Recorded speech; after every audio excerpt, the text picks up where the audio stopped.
Evening, our viewers from all the SWAB chapters in Africa, Nigerian chapter, Ugandan chapter, Ethiopian chapter, our Kenyan chapter, and also our headquarters in the US.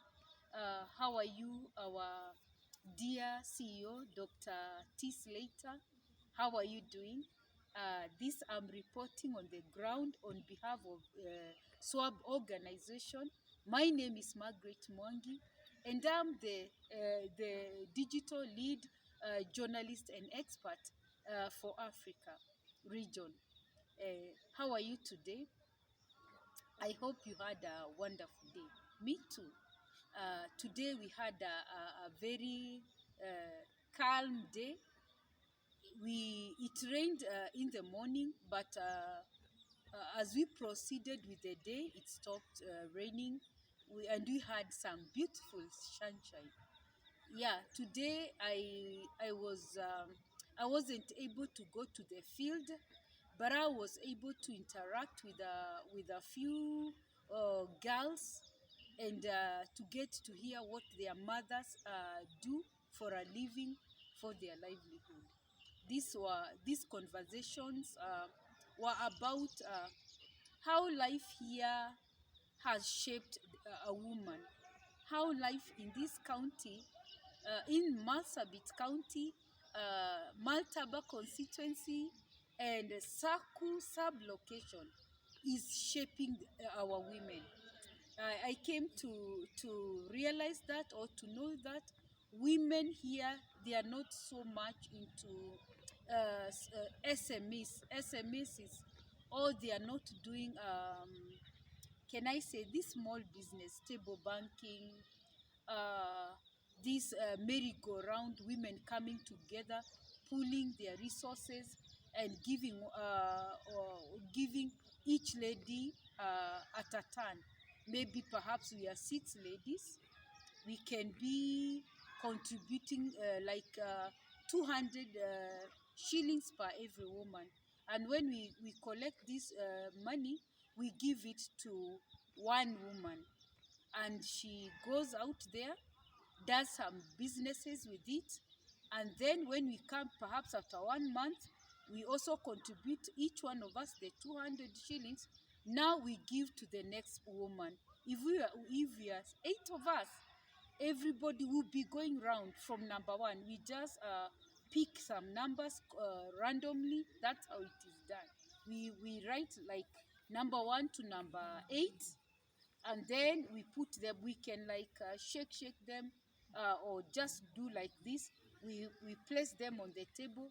Everybody is at their liberty to pick the number they want, and then when they pick these numbers, well, that's how we shall be. That's the order we shall be following. Number one gets the first bunch of money. Then when we come, maybe perhaps if it is after 2 weeks, we give to lady number 2. After 2 weeks, lady number 3. After 2 weeks, lady number 4. And then if one of us has an emergency and they want to borrow this money, we can be able to give to this woman, but or at a small interest. If the money we are getting, let's say eight women times 200 shillings, that is equivalent to 1,600. Now, if I come as Margaret, I have an emergency, my child want to go, doesn't have school fees, or I have a sick one, may God forbid, or just any other thing, family situation, I can come to the same women, we sit down, I express my interest of borrowing this money. And if on condition, when I'm returning the money or repaying the money, I'll pay it as a percentage, a smaller percentage, maybe 10%, 8%, 20%. Now the money, the percentage of the interest, it goes to our account, and that money, when people keep, or the other women keeps on borrowing it, returning it, borrowing it and returning it. That's how we are going to get the profit. And at the end of the year, we can be able to divide now the dividends, the money. This is one way, some of the ways women are trying to improve on their lives. Another way, I'm told some of these women operate some shops. We have few trading center. A trading center is a place where you find the shops. All the shops are there. The basic amenities are there. You can have a postal office there where the snail mails are brought there. We can have a hospital nearby. We can also have a church nearby. So some of these women, I was told, they engage themselves in running some shops where they sell bread, milk, they sell foodstuffs, they sell cereals, beans, green grams. They sell all manner of cereals, and others they can also sell vegetables. So that's what other women are doing here.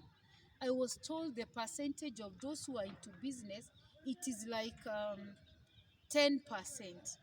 That is all. That is comparing to the remaining 90%. Those are very few women. So you can imagine. I was told now 60%, 60 to 70% of the women here, their households, they are housewives. They run their households. We men go there looking after the animals as pastoralists, as I said.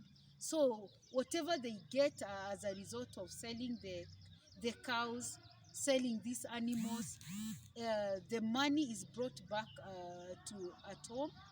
The man and the woman sit down, see what they can do with the money, paying the school fees, buying food stuff, what they don't have in their farm.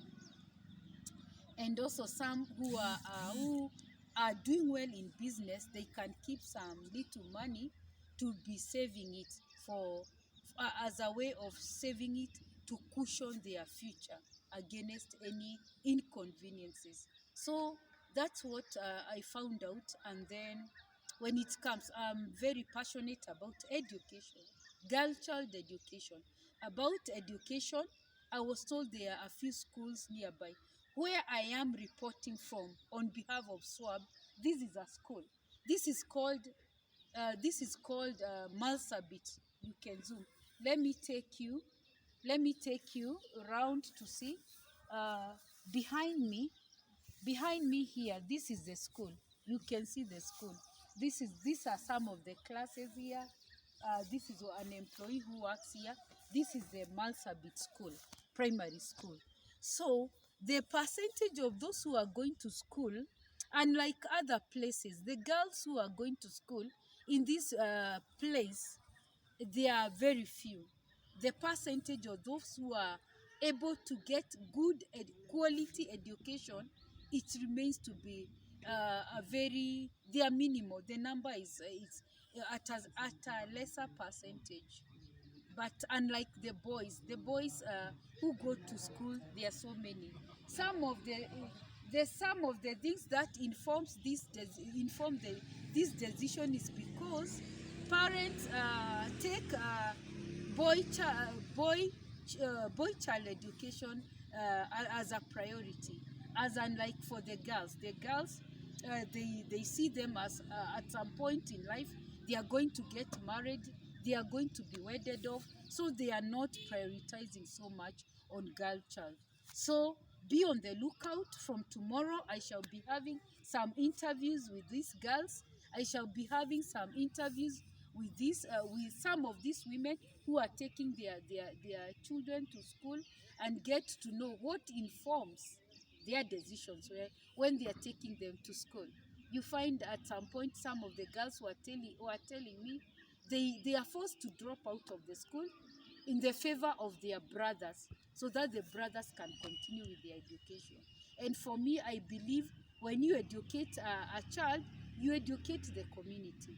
When you educate these girls, they will be able to, at some point when they have resources, they are in decision-making positions, they shall be able to prioritize on education of other girls in this area. They'll be able to prioritize on issues that are affecting women. They'll be able to come up with projects which can help empower women so that they can be able to lead quality lives at the same time, when they have also they have the financial muscle with them. They have money, they can be able to start some projects. They can be able to initiate development projects in this area, so that this area doesn't remain to be marginalized.